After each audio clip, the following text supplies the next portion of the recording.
How to close a bank account. नमस्कार दोस्तों, स्वागत करता हूं आप सभी को टेकीराज यूट्यूब चैनल पर। दोस्तों आज की इस वीडियो में मैं आपको बताऊंगा कि कैसे आप इंडियन बैंक या फिर किसी भी बैंक अकाउंट को कैसे क्लोज कर सकते हो। तो दोस्तों जानने के लिए इस वीडियो को शुरू से लेकर अंत तक जरूर देखिएगा।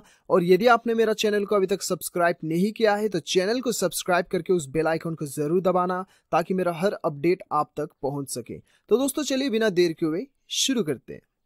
हेलो दोस्तों, यदि आप अपना खुद का वेबसाइट बनवाना चाहते हैं तो हम प्रोवाइड करते हैं वेब डेवलपिंग डिजाइनिंग सर्विसेज। हमारी टीम से वेबसाइट बनाने पर आपको मिलेगा fast and quality services, 24/7 support, AdSense approval website. दिए गए डिटेल्स पर कांटेक्ट करें और आज ही अपना वेबसाइट बनवाएं। Thank you. तो दोस्तों सबसे पहले तो आपको क्या करना है दोस्तों, देखिए आप गूगल में सारा कुछ सर्च कर लीजिए या फिर यूट्यूब में सर्च कर लीजिए। शायद आपको ऐसे बहुत से लोग ये बताएंगे कि ऑनलाइन भी आप जो है अपना खाते को क्लोज कर सकते हैं, लेकिन दोस्तों ऑनलाइन कोई भी प्रोसीजर नहीं है और ऑनलाइन आप जो है अपने खाते को आप क्लोज नहीं कर सकते। आपको एक बार तो ब्रांच विजिट करना ही होगा, ठीक है। तो दोस्तों आपको कैसे करना है और किस प्रकार से करना है वो मैं आपको बताऊंगा अभी। तो दोस्तों सबसे पहले तो आपको एक लेटर लिखना है, ठीक है। मैं आपको बताऊंगा कि कैसे आपको लेटर लिखना है। और दूसरा आपको जरूरत पड़ेगा आपका एक आईडी प्रूफ का जरूरत पड़ेगा, ठीक है। तो दोस्तों आपको ये वाला लेटर लिखना है, ठीक है। तो लेटर बहुत ही सिंपल है। यहाँ पे आपको क्या करना है, टू द मैनेजर और ब्रांच का नाम लिखना है यहाँ पे, ठीक है। टू द मैनेजर और ब्रांच का नाम लिखना है और यहाँ पे ब्रांच का एड्रेस लिखना है, ठीक है। उसके बाद सब्जेक्ट में आपको क्लोज बैंक अकाउंट लिखना है।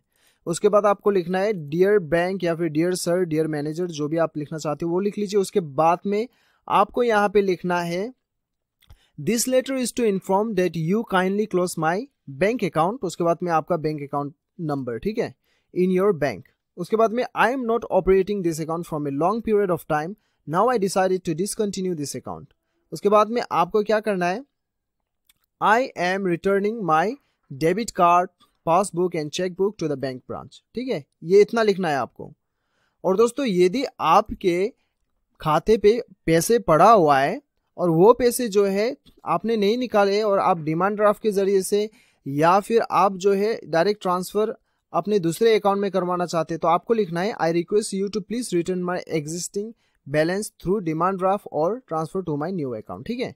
ये आपको लिखना है। यदि आपके अकाउंट में पैसे पड़ा हुआ है और आप जो है डिमांड ड्राफ्ट के जरिए से या फिर ट्रांसफर अपने दूसरे अकाउंट में करवाना चाहते हैं तो आपको ये लिखना होगा।